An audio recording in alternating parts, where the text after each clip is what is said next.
Hola, en este video vamos a realizar el problema número 11 de la guía 3 de movimiento en dos dimensiones, donde nos dice que un decidido coyote está nuevamente en persecución del elusivo correcaminos.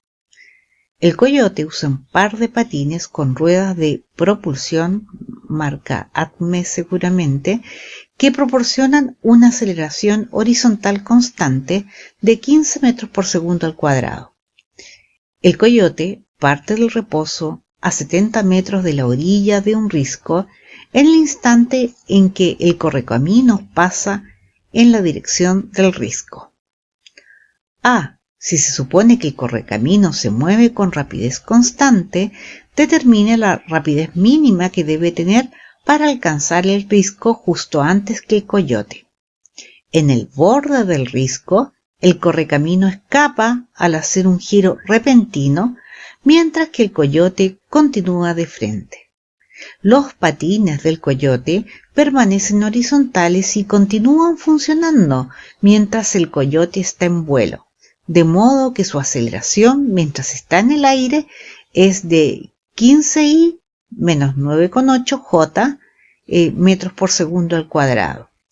El risco está a 100 metros sobre el suelo plano de un cañón. Determine las componentes de la velocidad cuando el coyote impacta el suelo. Entonces son dos cosas las que tenemos que calcular. Por un lado, la rapidez mínima que debe tener el correcaminos para alcanzar el borde del risco, el borde del acantilado, justo antes que el coyote. Y por otro lado nos están preguntando cuál es la velocidad con la cual llega el coyote, las componentes del vector velocidad, cuando llega justamente al suelo, ¿ya? Acá tenemos un esquema de la situación donde consideramos que tanto coyote como correcaminos son partículas y en color azul pintamos al correcaminos, al coyote, y en color rojo pintamos al correcaminos, ¿ya? Nos dice que en los datos de que el coyote se encuentra a 70 metros del borde del risco cuando desde el reposo con una aceleración de 15 metros por segundo al cuadrado sale en persecución del correcaminos, y nos preguntan cuál debe ser la velocidad mínima que debe tener el correcaminos para alcanzar el borde del risco junto antes que el coyote, ¿ya? ¿Qué pasa luego de eso? Que nuestro correcaminos se da un giro y se va, mientras el coyote, como obviamente tiene unos patines que le imprimen una aceleración de 15 metros por segundo, cae hacia el acantilado, ¿ya? Sale con una velocidad horizontal y luego caerá. Y la segunda pregunta es ¿cuáles son las componentes del vector velocidad cuando justo llega al suelo? ¿Ya? Entonces la altura a la cual se encuentra este risco es de 100 metros. Y bueno, durante este tramo nos dice el enunciado del problema de que los patines siguen imprimiendo una aceleración de 15 metros por segundo al cuadrado, pero mientras está cayendo también se ve bajo el influjo de la aceleración de gravedad que actúa en el eje vertical. Así que la aceleración total para el coyote son 15i menos 9,8 j mientras cae, ¿ya? Entonces compartimos la solución. Tenemos que el coyote tiene un movimiento rectilíneo uniformemente acelerado en este primer tramo, y el correcamino en este primer tramo tiene un movimiento rectilíneo uniforme, ¿ya? Entonces, ¿cuál es el desplazamiento experimentado por el coyote? Que es la posición final menos la posición inicial. El desplazamiento será la velocidad inicial por el tiempo, parte del reposo, así que esto es nulo, más un medio de la aceleración por el tiempo al cuadrado. la aceleración son 15. 15 entre 2 serían 7,5 por el tiempo al cuadrado. Y el correcamino experimenta un movimiento rectilíneo uniforme donde la velocidad es constante, por tanto, el desplazamiento va a ser el producto de la velocidad del correcamino por el tiempo, ¿ya? Ahora, se tiene que cumplir, obviamente, de que los desplazamientos experimentados por ambos, es decir, coyote y correcamino, han de ser iguales, y es igual a 70 metros. Entonces, si igualamos esta primera ecuación con esta segunda ecuación, nos queda que 7,5 t cuadrado es igual a el producto de la velocidad del correcaminos por el tiempo, que esos son 70 metros. Entonces, despejamos de aquí el tiempo, nos queda que es la raíz de 70 dividido entre 7,5, y esto nos da un tiempo de 3,06, ¿ya? Teniendo ese tiempo, fíjense que a partir de esta ecuación, de la ecuación 2, podemos despejar la velocidad del correcaminos, que nos queda 70 entre 3,06, esos son 22,91 metros por segundo. Recordemos que esta sería la velocidad que tiene que tener para llegar al mismo tiempo que el coyote, ¿ya? La velocidad que tiene que tener el correcaminos para llegar al mismo tiempo al borde del risco.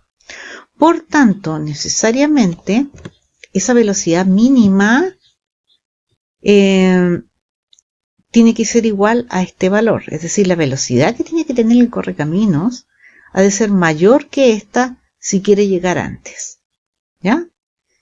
Obviamente, si una velocidad superior a esta, obviamente que va a llegar antes que el correcaminos, que el coyote. Pero el valor límite es justo este. No nos olvidamos del correcaminos, desaparece del acto y queda el pobre coyotito que sale con una velocidad horizontal y luego experimenta una aceleración que es constante, ¿ya? Y nos piden encontrar la velocidad, las componentes del vector velocidad justo cuando llega al suelo. Me olvido del correcaminos y solamente trabajamos con el coyotito. Volvemos a escribir aquí una gráfica de la situación. La altura inicial, recuerden que es de 100 metros. Esto sale con cierta velocidad inicial, experimenta esta aceleración y esto que está aquí, este término que va en el eje X de la aceleración, recordemos que tiene que ver con la aceleración que le imprimen los patines. Entonces, lo que necesitamos conocer y no conocemos es con qué velocidad llegó el coyote justo al borde del risco, ¿ya? Entonces vamos a determinar esa velocidad y esta sería velocidad final, es la velocidad inicial, que el coyotito, recuerden que en la parte alta del risco llega parte del reposo. Y entonces tenemos que la velocidad final sería la aceleración del coyote en el tramo horizontal y el tiempo que tarda en alcanzar el risco, que lo habíamos calculado que era 3,06 segundos. Al multiplicar esto nos queda 45,9, es decir, coyotito llega con una rapidez de 45,9 y esa justamente va a ser la rapidez con dirección horizontal con la que va a salir el coyote, ¿ya? Entonces, tenemos que, si la aceleración es constante, recordemos que ya el movimiento que adquiere el coyote no está en una dimensión, sino que está en el plano. Así que acá tenemos el vector posición final, es el vector posición inicial, más el vector velocidad inicial por el tiempo, más un medio del vector aceleración por el tiempo al cuadrado, ¿ya? Reemplazamos valores numéricos. Posición inicial, ¿dónde se encuentra inicialmente el coyotito con respecto al origen? Tiene componente 100 en el eje vertical, entonces serían 100 metros por el vector unitario J, es el vector posición que va desde aquí, desde el origen, hasta el punto donde está coyote, ¿ya? Luego, la velocidad inicial, fíjense que sale horizontalmente, así que toda esa velocidad está contenida en el eje X, así que lo anotamos como 45,9 metros por segundo por el vector unitario y todo esto multiplicado por el tiempo. Más un medio del vector aceleración, este era nuestro vector aceleración, 15i menos 9,8 j por el tiempo al cuadrado. Agrupamos términos, todo lo que tiene que ver con i y lo que tenga que ver con j. ¿Qué tiene que ver con i? 45,9 t está multiplicado por t, más la mitad de 15, que son 7,5 por t al cuadrado, ¿ya? Y con el vector unitario j, ¿qué tendríamos? 100 metros menos la mitad de 9,8, que son 4,9 por el tiempo al cuadrado. Entonces, esta es la componente en x del vector posición y esta es la componente en y del vector posición. Ahora, el coyote cuando llega al suelo, la componente en y, cuando llega al suelo, va a ser igual a 0. Así que igualamos esta ecuación al suelo, a 0, esta, y de esa manera obtenemos el tiempo que tarda el coyote en llegar ahora al suelo, ¿ya? Entonces, despejamos aquí t 100, la raíz de 100 partido entre 4,9 son 4,52. Recordemos que ese es el tiempo que tarda en llegar el coyote al suelo y ese tiempo nos va a servir para calcular las componentes de la velocidad tanto en el eje X como en el eje Y. Recordemos que la velocidad final es la velocidad inicial más la aceleración por el tiempo. Inicialmente la velocidad estaba toda contenida en el eje X y era 45,9 y le sumamos el vector aceleración que era 15i, recordemos, menos 9,8 j por el tiempo. Agrupamos términos, nos queda aquí 45,9 más 15t, todo esto por el vector unitario i. Y lo que va con vector unitario j es menos 9,8t. ¿Ya?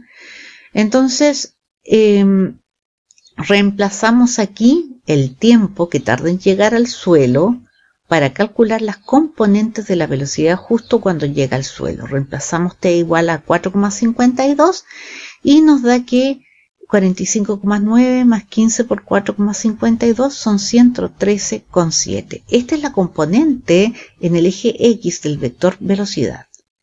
Y esta, menos 9,8 por 4,52 nos da menos 44,3 metros por segundo por el vector unitario j. Esta es la componente del vector velocidad en el eje Y. ¿Ya? Así que ya tenemos las dos cosas que nos pedía el enunciado del problema. Por un lado, la velocidad mínima con la que llegaba el correcaminos para que justo llegar un poco antes que el coyote y la velocidad con la que el coyote llega al suelo. Puede ser interesante el poder visualizar la trayectoria que tomaría el coyote y compararla con la trayectoria sin patines y con patines.